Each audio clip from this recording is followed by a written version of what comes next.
चौधरी शाफिर साहब, सबसे पहले तो ये कहिए कि आपने आज एक इंटरव्यू दिया और आपने कहा कि काफ लीग के एमपीएस आपके साथ राब्ते में हैं।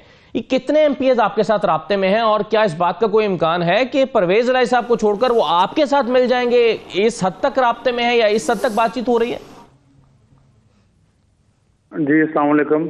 वालेकुम। जो आपने एमपीएस के हवाले से मेरे से क्वेश्चन किए तो 2-3 हैं जो है राब्ते में। अब और भी ऑप्शंस हैं, जिस तरह मैंने आपने इंटरव्यू का जिक्र किया, तो मतलब अभी तो दिन पड़े हुए हैं कुछ, तो चीजें तो सियासत तो रोजाना चेंज हो रही है यहाँ पर, बल्कि हर एक घंटे बाद चेंज हो रही है। जी, तो चौधरी साहब ये बताएं कि ये लोग जो राब्ते में हैं, ये इनसे यही बात हो रही है कि आपने परवेज इलाही साहब को वोट नहीं करना? मुख्तलिफ एक्सपर्ट्स के ऊपर बहुत बात हो रही है। वही जो सारा मामला चला था कुछ महीने पहले कि परवेज इलाही साहब को पीडीएम के प्लेटफॉर्म से जो फाइनल हुआ था बनाने का, उसके बाद फिर चौधरी शहादत हुसैन साहब ने जो लेटर लिखा और फिर जिसकी वो रिव्यू पिटीशन में ऑलरेडी सुप्रीम कोर्ट में वो चल रहा है केस। सही। अच्छा चौधरी साहब ये बताएं कि परवेज इलाही साहब के साथ रवाबित कुछ बहाल हुए हैं, ऐसी खबरें हैं। चौधरी शुजात साहब की बातचीत भी हुई है, मुलाकात भी हुई है। ये ताल्लुकात जो है वो यानी दोबारा इकट्ठ क्यों नहीं हो पा रहा? रुकावट क्या नजर आ रही है आपको? कौन रुकावट है इसमें? बेसिकली यही हुआ था ना कि जब एक चीज तय हो गई थी, शुजात साहब को परवेज साहब ने कहा कि आप पीडीएम से बात करेंगे, ये सीएम बन सके उनके प्लेटफॉर्म पर। शुजात साहब ने सारों को मना लिया। जब सारों को मना लिया तो वहां पर दुआएं खैर होगी और कुछ घंटे बाद वो दूसरी तरफ चले गए। सियासत में मैं समझता हूँ चीजें चेंज होती रहती हैं, कुछ दिन बाद चेंज हो जाती हैं, मगर कुछ घंटे बाद एकदम से वो साइड चेंज होगी। आप इसकी वजह क्या समझते हैं? ये कैसे साइड चेंज होगी अचानक? पता नहीं, वो तो मुन्ना साहब तो ये कहते हैं ना कि जी फोन आ गया था कि जी आप लोग उस तरफ जाएं। तो मैं तो समझता हूँ कि ये नहीं कहा गया कि जी आप किस तरफ जाएं। फोन किस टाइम आ गया था? कोई रास्ते में आ गया था जब ये F8 से बनी गला जा रहे थे। तो अगर पहले आया था, जो पार्टी प्रेसिडेंट हैं चौधरी शुजात हुसैन साहब पाकिस्तान मुस्लिम लीग की है, उनको क्यों नहीं बताया गया कि जी हमें इस तरह कॉल आई है?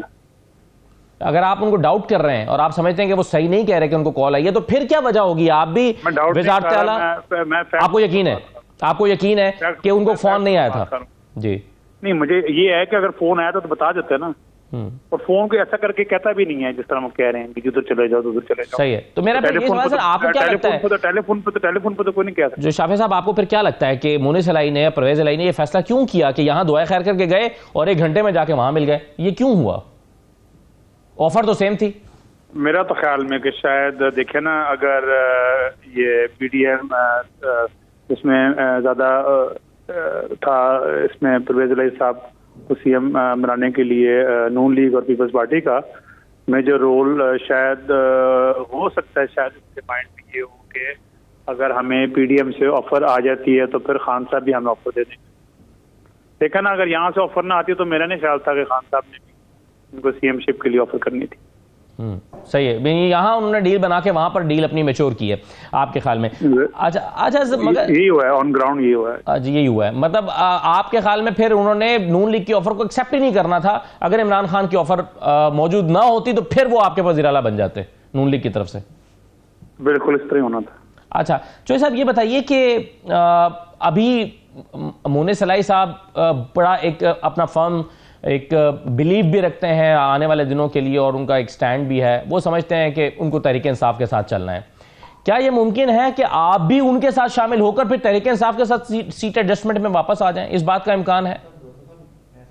देखिए, हर एक ने अपना अपना स्टैंड ले लिया, ठीक है। उनका हर एक की अपनी अपनी सोच होती है। तो अब उन्होंने क्यों इतना किया वो भी मेरे पास मुझे आइडिया तो है, मगर अब चीज़ें जो हैं काफ़ी ज़्यादा जो है डिफरेंसेस पैदा हो गए हैं हमारे अपने ख़ानदान के अंदर। पहले भी चले आ रहे थे और मैं समझता हूँ कि जब ख़ानदान के अंदर ही जब कुछ समझ बैठे कि जी वही सारा कुछ कर सकता है और सारों को साथ ना चलना चाहें तो फिर यही होता है। कौन है ऐसा जो समझ रहा है कि वही सारा कुछ कर सकता है? हमारे रिफ्ट तो काफ़ी ज़्यादा हो गई है ना ख़ानदान में। इसकी बात कर हुई थी कि जी एक चीज़ पर स्टैंड लिया अब देखें, ज़ुल्फ़ुल शहीद साहब के बाद चौधरी शुजात हुसैन साहब भी हमारे ख़ानदान की सियासत को आगे लेके गए और इन्हीं को ही इन्होंने कहा कि जी आप मनाएं, नवाज शरीफ साहब को, सारों को मनाएं। और जब शुजात साहब ने मना लिया तो इनको, शुजात साहब को लूप में भी नहीं लिया और दूसरी तरफ चले गए। अच्छा साहब, जैसे परवेज इलाही साहब की और मोनिस की पीटीआई के साथ सीट एडजस्टमेंट की बात चल रही है, ऐसे ही आपकी भी क्या पीडीएम के साथ सीट एडजस्टमेंट की बात चल रही है? जी इंशाल्लाह आगे चलेगी। और जब ये बना रहे थे, पीडीएम बना रही थी, परवेज इलाही साहब को राजी हो गए थे सीएम बनाने के लिए, उससे एक दिन पहले तो मोनिस साहब जो है वो पीटीआई के जो एमएनए उस दौरान जो है उनसे बात चला रहे थे कि सीट एडजस्टमेंट के लिए नून लीग के साथ। सही है। अच्छा, तो चौधरी साहब ये बता दें कि आखिर में कि क्या आप को आपका राब्ता जो है वो है चौधरी परवेज इलाही साहब के साथ, मोनिस के साथ, और ये किस तरह का राब्ता है और क्या इस पर बात हो रही है कि वापस आ जाएं और कोई ऑफर अभी दी गई है उनको? मेरे से पूछे, मेरे तो पहले भी इतना राब्ते नहीं थे, ठीक है। और फ्रैंकली स्पीकिंग उन्होंने तो कभी चाही नहीं कि मैं आऊं, ठीक है। मेरे से पता नहीं इनको क्या है प्रॉब्लम। बहरहाल मोनिस साहब तो 5 महीने पहले ही शुजात साहब को कह चुके थे आके कि सियासत अपनी जी। और आप समझते हैं कि अपनी अपनी सियासत करने में ही अब फायदा है या इकट्ठे चलने में फायदा है? मैं तो हमेशा ही समझाऊं इकट्ठे चलना चाहिए था। अब आप क्या देखते हैं? अब अगर वो नहीं हमारे साथ मिलना चाह रहे हैं तो फिर क्या कर सकते हैं? मतलब कि वो आप मिलना चाह रहे हैं तो? मुझे तो कोई इशू नहीं है। अगर हमने तो हाथ पाने की कोशिश की है, मगर वो उन्होंने स्ट्रेट वे कह दिया कि सियासत अपनी।